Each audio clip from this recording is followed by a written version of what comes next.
E para tratar mais sobre esse assunto, estou recebendo hoje aqui no nosso estúdio um historiador, o Paulo Afonso Tavares, está aqui para tomar café hoje comigo e contar um pouco mais para a gente sobre a história desse município que é tão querido por nós que moramos em Trindade, assim como eu.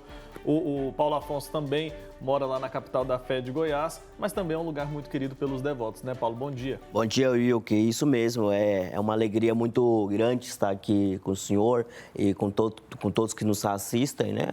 E falar um pouquinho sobre a nossa amada capital da fé dos goianos, como o senhor mesmo falou, muito amada, muito querida por pelo todo o Brasil, né? Pelos brasileiros.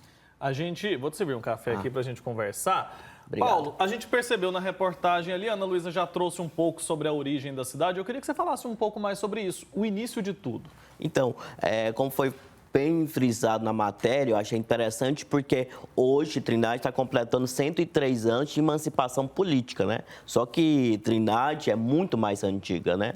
Ela começa por volta de 1840, né? Quando aquele casal de agricultor, Constantino, e a sua esposa Ana Rosa, encontram aquele medalhão com a imagem do Divino Pai Eterno, né?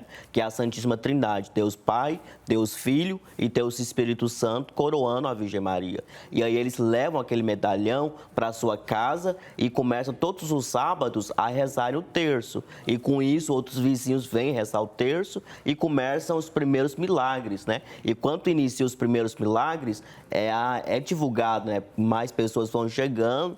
E aí, em 1843, por volta de 1843, Constantino constrói a primeira capelinha. Então, assim, eles acreditam que a capelinha foi construída onde que é hoje o Santuário Matriz, né? Então, Trindade, ela se origina com a devoção, com a fé, né? Como o Padre Bosco falou, se não tivesse sido ali a mão de Deus ali para que aquele casal encontrasse aquele medalhão, hoje Trindade não existiria como Trindade. Provavelmente nós seríamos um bairro, né, de Goiânia ou de outra cidade ali próxima. Um bairro afastado, uma periferia de Goiânia, né? Então, até esse momento, Trindade não existia, era apenas um povoado ali, muito pequenininho, habitado por um povo sertanejo, um povo da roça mesmo, que fazia suas atividades. E aí, Pai Eterno, então, resolveu se manifestar. E aí, como é que começou? Foi rápida esse espalhar da notícia de que ali estava acontecendo algo divino? Isso, assim, porque por volta de 1840 a 1843 são 3 anos, né? E aí é a primeira capelinha. Aí, em 1850, já é construída uma outra capela, né, que é de alvenaria, Constantino que constrói. E aí, já no finalzinho da vida de Constantino, eles doam, né, outros fazendeiros juntam e doam o patrimônio, né, terras, o que é o patrimônio do Divino Padre Eterno, né? E através desse patrimônio, que hoje é o centro histórico de Trindade, é que vai anos depois nascer a cidade, né? Então, assim, acha um medalhão. E aí várias famílias, né, de fazendeiros da região doam um pedaço de terra ali para a capela, né, para que a capela possa se construir e possa, de uma forma ou de outra, acolher bem os romeiros. Porque naquela época não tinha estrada, era tudo difícil, né? Então, assim, vinham muitos romeiros, uns a pé, outros a cavalo, outros a carro de boi. Então, assim, eles acampavam, né, em torno ali da capelinha. Então tá aí a origem da tradição das pessoas até hoje em peregrinarem até Trindade usando o carro de boi, usarem o cavalo, não é isso? Isso mesmo. E outra coisa interessante, Wilke, por que eles escolhem porque a festa de Trindade, né, do Divino Pai Eterno, é o primeiro domingo de julho, né? Sim. Por que é escolhido o primeiro domingo de julho? Assim, todo mundo, é comum que todo mundo que pesquisa Trindade concordam com isso, porque é no tempo do período de seca, né? E já tinham feito a colheita. Então, assim, os agricultores iam à Trindade agradecer ao Pai Eterno pela boa colheita, pelos livramentos que teve no campo e uma forma de agradecer. E facilita também a locomoção dos carros de boi, né? Porque isso mesmo. Não está mais no tempo das águas ali, como a gente chama. Então é correto a gente dizer que Trindade cresceu ao redor da Igreja Matriz. Isso. O senhor falou muito bem, eu falo isso sempre, que Trindade, o coração de Trindade enquanto cidade é a Igreja Matriz, porque a Igreja Matriz ela é construída em 1912, né? Começa em 1911 pelo Padre Padre Redentorista, Padre Antão, e inaugurado em 1912. Então, assim, é a partir da igreja matriz que os moradores, porque Trindade, o Trindade pertencia a Campininhas, né? Campininhas é aqui, né? É aqui onde nós estamos. Então, aqui, Trindade pertencia a Campininhas. Campininhas era uma cidade, ainda não existia Goiânia. Então, os moradores de Trindade, ali com aquela igreja, a maior igreja do estado de Goiás, até 1930. Então, ali os moradores tendo a maior igreja, eles falam, olha, porque se nós temos a maior igreja, por que nós também não podemos ser cidade? E aí, com os redentoristas da época, com os líderes políticos, eles vão lutar pela emancipação política, e que vai acontecer em 1920. Interessante a gente tratar disso, da importância também dos redentoristas para a cidade, né? Porque a festa ela começou, como o senhor já explicou, por um movimento natural, um movimento popular. Isso. Depois que os redentoristas chegaram ali para cuidar da organização. Fala um pouco sobre a importância da chegada dos redentoristas à Trindade.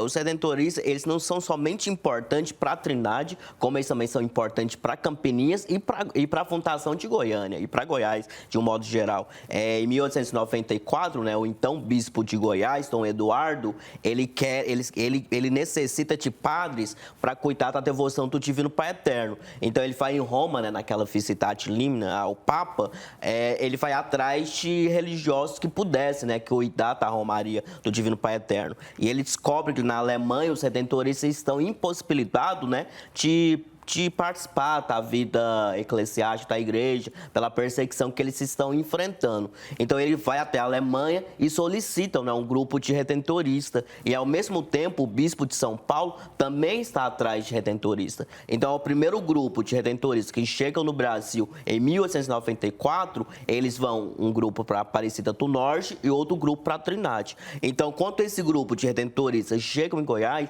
eles veem totalmente a dificuldade, né, a língua, a infraestrutura. Então, assim, aos pouquinhos, eles vão traçando um progresso. Então, um progresso que chega a Goiás, chega por meio dos redentoristas. Igual o senhor vê, a eletricidade lá em Trindade, em Campininhas, quem trouxe? Os redentoristas, a primeira bicicleta, o telefone, a imprensa. Então, assim, os redentoristas têm uma importância imensurável para a Trindade. Hoje, o prefeito me falava ontem que vai lançar agora, está lançando lá em Trindade, no desfile cívico, a letra, não é a letra, é a música do hino de Trindade. Quem escreveu o hino de Trindade? Foi um missionário redentorista. Quem que elaborou a bandeira de Trindade? Um missionário redentorista, o padre João Cardoso. Então, assim, o progresso de Trindade sempre esteve atrelado aos redentoristas. Eles fundaram as primeiras escolas, eles fundaram hospitais, que é a Vila São José Bento Cotolengo, que completou ano passado 72 anos. Então, assim, eles somente não preocuparam com a fé do povo, mas também preocuparam com a assistência social. Enquanto teve a gripe espanhola, em 1912, os redentoristas, eles foram médicos, né? Os irmãos, eles foram levar não somente a cura tal, mas também foram levar medicação para os doentes. Então, assim, eles têm um papel imensurável e que os trindadenses reconhecem, né? Nome de ruas e a memória também de grandes redentoristas, como o Padre Pelágio, que está em processo de beatificação, que é muito querido pelos trindadenses. Quando a gente ouve o senhor falar, a gente percebe que está tudo atrelado, né? Tudo conta apenas uma história. É bonito da gente ouvir e aprender um pouco mais sobre isso. E aí, a Igreja Matriz, que foi o início, a origem de tudo, ficou pequena. Aí construiu a Igreja Nova, que é o Santuário Basílica. Isso porque a devoção se espalhou ainda mais. Isso. Em 1943, no centenário do achado, né, da primeira capelinha, o então bispo de Goiás, arcebispo de Goiás, Dom Emanuel, ele inaugurou, né, a pedra fundamental do novo, hoje, né, no Santuário Basílica, que era a nova igreja, lá no Cruz Monte Morro das Almas, onde que é o Santuário Basílica.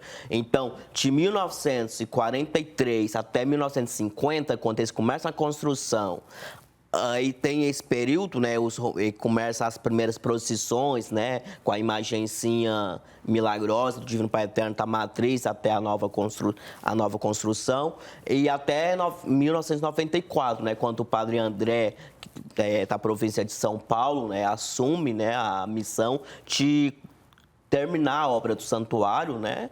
Então, assim, a igreja, a gente percebe a importância, né, desse processo dos redentores também, até mesmo para intensificar, né, a devoção. Porque nesse período, de 1943, a igreja matriz, que era até 1930 a maior igreja do estado de Goiás, ela não comporta mais. Então, assim, as missas já é campais na construção da nova igreja, que é hoje o Santuário Basílica.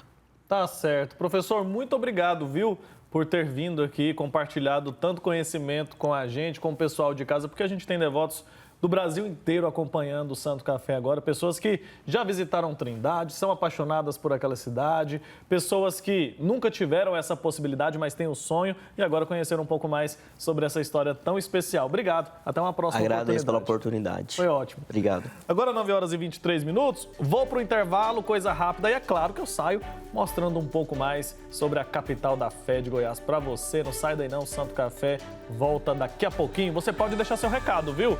Sobre Trindade, o aniversário especial hoje, 103 anos. Participa com a gente. O Santo Café volta já.